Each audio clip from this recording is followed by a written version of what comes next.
It's Sunday morning, and baby Jessica's parents have brought her to the church to be baptized. Jessica is squealing and squirming, her parents are beaming, the godparents are smiling, and as the liturgy begins, the priest asks the congregation, "What are we doing for Jessica?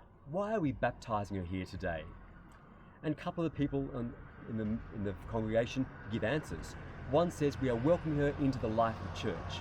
Another one says we are washing away her original sin. And both of those are partly right. But what if the priest then said, no, what we are doing is baptizing Jessica into death? I'm sure everyone will be stunned.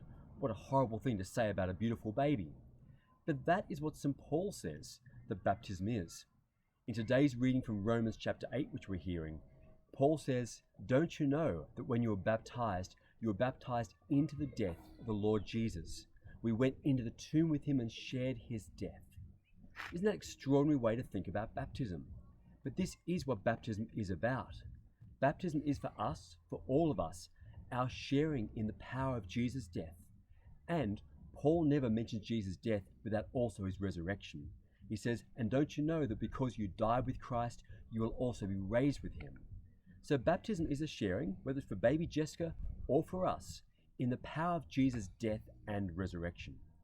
What does that mean? It means everything.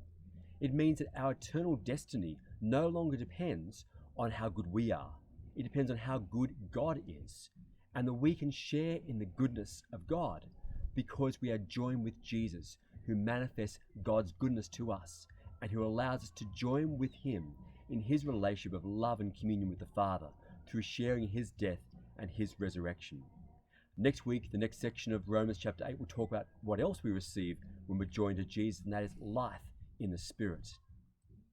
But baptism is for us the most central and most significant sacrament, and so it's important that we actually celebrate all that it is.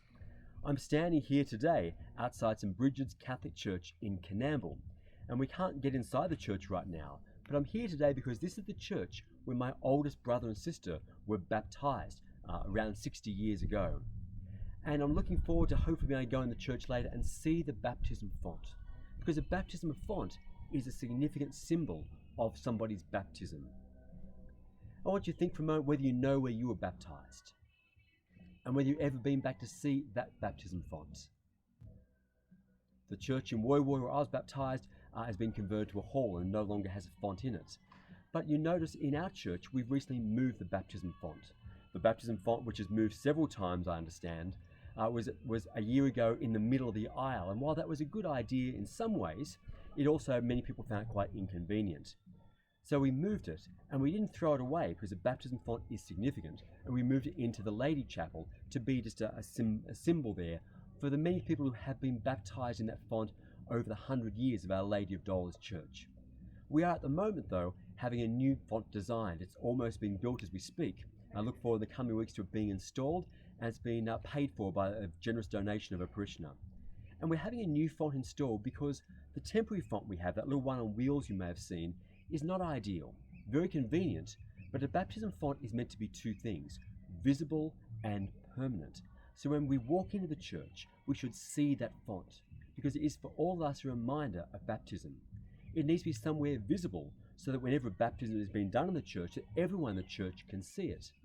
And it needs to be, and ideally, and this font will be, it needs to look like it belongs on that sanctuary.